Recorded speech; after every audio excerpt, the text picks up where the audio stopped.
बहुत ज़रूरी है कि आपको आपके कानूनी अधिकारों की जानकारी हो। इसलिए हम अपने अगले टॉपिक पर चलते हैं, वो है योर लीगल राइट्स, यानी आपके कानूनी अधिकार।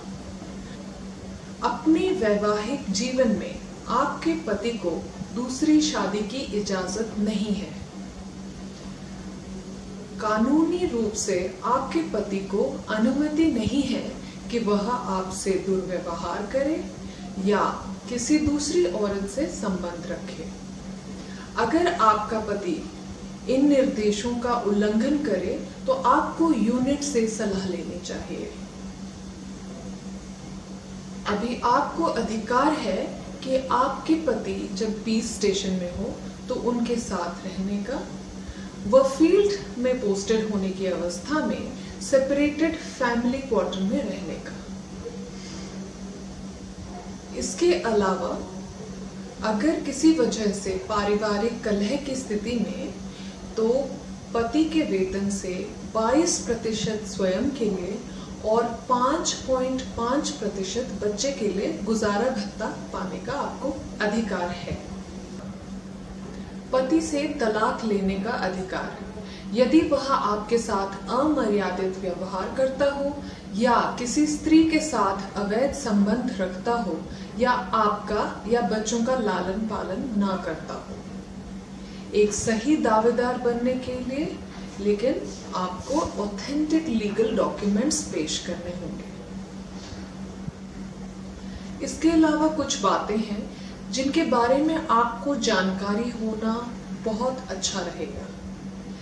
तो अगले टॉपिक पे चलते हैं, जो है आपको जानना चाहिए, यानी यू शुड नो। तो इसमें सबसे पहले आपके पति का नाम जैसा सर्विस डॉक्यूमेंट में लिखा गया है, सही स्पेलिंग में आपको पता होना चाहिए। आपके पति का आर्मी नंबर, आपके पति किस रेजिमेंट अथवा कोर में सर्विस कर रहे हैं, वर्तमान यूनिट, आपकी शादी की तारीख, बच्चों के जन्म की तारीख, पति की रेजिमेंट और रिकॉर्ड कार्यालय का पता, नजदीकी सब एरिया जो आपके घर के नजदीक हो उसका पता, द पेंशन पेमेंट ऑर्डर, यानी कि पेंशन जाने के बाद आपके पीपीओ ऑर्डर नंबर का आपको जानकारी होनी चाहिए। इसके अलावा कुछ और जरूरी बातें हैं जो आप यकीन कर लें कि आपके पति ने दर्ज कराई है। सबसे पहले, क्या आपकी शादी रजिस्टर्ड है? यूनिट के पार्ट 2 ऑर्डर में सर्विस डॉक्यूमेंट्स में दर्ज हैं, इस बात का आपको पक्का यकीन करना चाहिए। आपका नाम उत्तराधिकारी के रूप में लिखा गया है, इस बात का यकीन कर लें। आपके बच्चों की जन्म तिथि यूनिट के पार्ट 2 ऑर्डर में दर्ज हो। आप दोनों का जॉइंट फोटो आपके पास होना चाहिए। वसीयत पर हस्ताक्षर होने चाहिए। स्थायी निवास स्थान, जहां आपका घर है, वहां के बैंक में एक जॉइंट अकाउंट आपके साथ होना चाहिए। आपको आर्मी ग्रुप इंश्योरेंस और AFPP यानी armed forces personal provident fund में नॉमिनेट किया है, तो इन चीजों का आप जरूर यकीन कर लें। तो आगे चलते हैं, राइट टू मेंटेनेंस के बारे में जानते हैं, यानी कि रख रखाव का अधिकार। यदि आपके पति आपको और आपके बच्चों को अपने साथ ड्यूटी स्थान पर नहीं रखते या पालन पोषण नहीं करते हैं, तो आप क्रिमिनल प्रोसीजर कोड की धारा 125 के तहत कानूनी रूप से अपने तथा बच्चों के लिए रखरखाव भत्ते के लिए दावा करने की हकदार हैं। इस अधिकार के तहत आप अपने स्थानीय अदालत में रखरखाव भत्ते के लिए याचिका दाखिल कर सकती हैं। इस कार्यवाही में हालांकि समय लग सकता है तथा धन भी खर्च हो सकता है, इसलिए सबसे आसान तरीका है कि आर्मी एक्ट की धाराओं के अनुरूप रखरखाव भत्ते का दावा आप यूनिट में भी कर सकती हैं। इसके लिए आप अपने पति के यूनिट कमान अधिकारी को आवेदन कर सकती हैं।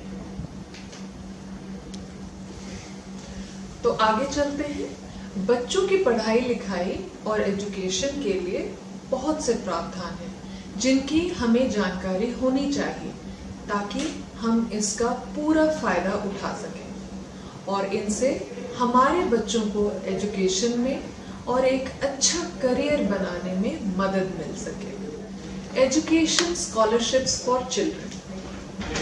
बच्चों के लिए बहुत से एजुकेशन स्कॉलरशिप्स हैं, जैसे कि कक्षा 9 से 10 तक के लिए इस तरह से है 1500 पर मंथ। कक्षा 11-12 के लिए 1500 पर मंथ। ग्रेजुएशन के लिए 2500 पर मंथ। ये डिपेंड करता है कट ऑफ परसेंटेज के हिसाब से, जैसा कि इस स्लाइड में दिखाया गया है। देश भर में कई मिलिट्री स्कूल हैं, यानी कि सैनिक स्कूल। तो इन सैनिक स्कूलों की लिस्ट यहाँ पर दिखाई जा रही है। इन स्कूल्स का भरपूर फायदा उठाएं और अपने बच्चों को एनकरेज करें इन स्कूल्स में ज्वाइन करने की। बच्चों की पढ़ाई के लिए कुछ बहुत ही अच्छे बोर्डिंग स्कूल्स भी चलाए जाते हैं जिनका लिस्ट यहाँ पे दिया गया है, जैसे कि ब्यास, तक्षशिला, पिथौरागढ़, धौला कुआं, नोएडा, लखनऊ, उधमपुर, श्रीनगर, लैंसडाउन। हमारी आर्मी द्वारा बहुत से आशा स्कूल भी चलाए जाते हैं ताकि हमारे जितने स्पेशल चिल्ड्रन हैं उनकी पढ़ाई लिखाई और उनका देख रेख अच्छे से हो सके। तो ये हमारे कुछ आशा स्कूल्स की लिस्ट है, तो इनकी जानकारी भी हमारे बहुत काम आ सकती है। बहुत ज़रूरी है कि हमें हमारे अधिकारों के अलावा हमारी रिस्पॉन्सिबिलिटी या हमारे कर्तव्य भी हमें पता हो। तो आवा की सदस्य होने के नाते हम सबका दायित्व है कि हम सभी सबसे पहले तो अपना डिपेंडेंट कार्ड स्टेशन में आते ही जरूर बनवा लें। इसके अलावा यूनिट तथा स्टेशन में आयोजित होने वाले सामाजिक कार्यों तथा परिवार कल्याण केंद्र द्वारा आयोजित होने वाले कार्यक्रम में स्वेच्छा से योगदान करें। सैनिक परिवार कल्याण केंद्र द्वारा महिला सशक्तिकरण एवं उनके व्यक्तित्व विकास के लिए चलाए जा रहे व्यावसायिक प्रशिक्षण पाठ्यक्रम यानी VTC में स्वेच्छा से भाग लें ताकि आप दिनचर्या में आने वाले कार्य जैसे अभिभावक शिक्षा सम्मेलन यानी PTM, बैंकिंग एवं सामाजिक आवश्यकताओं और स्वास्थ्य सुविधाओं का लाभ ले सकें। यूनिट परिवार के सक्रिय और जिम्मेदार सदस्य बने, ये हमारी जिम्मेदारी है और हमेशा एक सकारात्मक नजरिया रखें, एक दूसरे से सीखें और एक दूसरे को सिखाएं। मैं आशा करती हूँ कि इस वीडियो के जरिए आप लोगों को बहुत सारी महत्वपूर्ण जानकारी मिली होगी। इसके लिए हमारी KYE बुकलेट बनाई गई है जिसमें और भी कई महत्वपूर्ण जानकारियां दर्ज हैं जिसे डिटेल में पढ़ा जा सकता है। तो इसमें सब कुछ कवर करना पॉसिबल नहीं है, बट हमने कोशिश की है कि आपकी जानकारी की सारी महत्वपूर्ण बातें कवर हो जाएं। तो थैंक यू सो मच। जानकारी ही हमारी शक्ति है।